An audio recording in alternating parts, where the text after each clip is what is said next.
มาต่อที่ข่าวกองประชุมเวียกงานการคุ้มครองทรัพยากรธรรมชาติที่เป็นยาซึ่งกองประชุมดังกล่าวได้จัดขึ้นในเมื่อวานนี้ 12 พฤษภาคม 2026 ที่กระทรวงสาธารณสุข โดยการเป็นประธานของดร.ไพวันแก้วประเสริฐรองรัฐมนตรีกระทรวงสาธารณสุขเข้าร่วมซึ่งมีผู้ต่างหน้าจากบรรดากระทรวงและแขนงการที่เกี่ยวข้อง ดร.ไพวันแก้วประเสริฐได้กล่าวว่าการอนุรักษ์พืชที่เป็นยารวมทั้งการปกครอง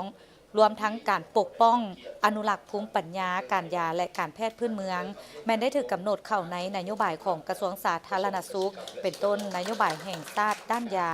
นโยบายส่งเสริมการนำยาพื้นเมืองการแพทย์พื้นเมืองสมทบกับการแพทย์ที่ทันสมัยเข้าในตารางบริการสาธารณสุขของลาวได้กำหนดเวียกดังกล่าวเข้าในแผนยุทธศาสตร์เวียกงานการยาพื้นเมืองฉบับที่1รับรองปี 2011 และฉบับปรับปรุงรับรองในท้ายปี 2025 แผนพัฒนาสาธารณสุขในแต่ละสมัยก็ได้กำหนดเวียกงานดังกล่าวสาธารณรัฐประชาธิปไตยประชาชนลาวเป็นประเทศหนึ่งที่มีทรัพยากรธรรมชาติที่มีความหลากหลายในนั้นคาดว่ามีหลายกว่า 2,000 ชนิดพืชที่เป็นยาได้มียุทธศาสตร์แห่งชาติด้านการแพทย์การยาพื้นเมืองปี 2025-2030 ได้ปรับปรุงและพัฒนาให้สอดคล้องกับแผนพัฒนาเศรษฐกิจสังคมยุทธศาสตร์ปฏิรูปสาธารณสุขเวียกงานการอนุรักษ์ทรัพยากรที่เป็นยาเป็นเวียกงานที่มีความท้าทายหลายเนื่องจากพืชดังกล่าวมีอยู่ในป่าธรรมชาติเป็นส่วนใหญ่และในปัจจุบันได้มีการขุดค้นเก็บเกี่ยวพืชที่เป็นยาอย่างหลวงหลายในรูปแบบวัตถุดิบแอบแฝงในการอนุญาตรูปแบบเครื่องป่าของดงซึ่งยังอาศัยการเก็บจากป่าในธรรมชาติเป็นหลักเพื่อนำใช้ในการปิ่นปัวพื้นเมืองและการฆ่าทั้งภายในและส่งออกพืชสมุนไพรหลายชนิดก็มีความต้องการสูงจึงเห็นให้มีการขุดค้นเกินความสามารถในการฟื้นตัวของธรรมชาติโดยยังมีลักษณะการขุดเอาหากเปลือกหรือถอนทางต้นรวมทั้งการถากถางจูดป่า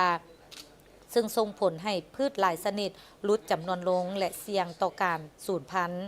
นอกจากนั้นการขาดระบบควบคุมที่ดีกลไกการอนุญาตการประสานงานที่มีสองวางการปลูกทดแทนและข้อมูลวิชาการยังเป็นข้อจำกัดที่สำคัญต่อการนำไส้พืชที่เป็นยาอย่างยืนยง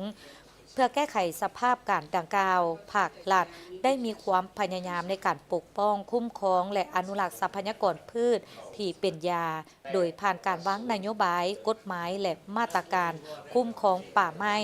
และชีวนานาพันธุ์พร้อมทั้งออกคำสั่งเพื่อควบคุมการขุดค้นการฆ่าพืชที่เป็นยาเพื่อรับประกันการนำไส้ที่มีความยืนยงพร้อมเดียวกันก็ยังได้ส่งเสริมให้มีการสำรวจและสร้างฐานข้อมูลพืชที่เป็นยาของลาวการสร้างเขตหรือสวนอนุรักษ์รวมทั้งสร้างสวนพืชที่เป็นยาและส่งเสริมการปลูกทดแทนในชุมชนส่งเสริมการสร้างโรงงานผลิตภายในเพื่อลดพรการเพิงพาการเก็บจากป่าธรรมชาติหลายจนเกินไปนอกจากนั้นยังมีการร่วมมือกับองค์การสากลและสถาบันค้นคว้าเพื่อพัฒนาการนำไส้พืชที่เป็นยาให้เกิดประโยชน์ควบคู่กับการอนุรักษ์อย่างยืนยง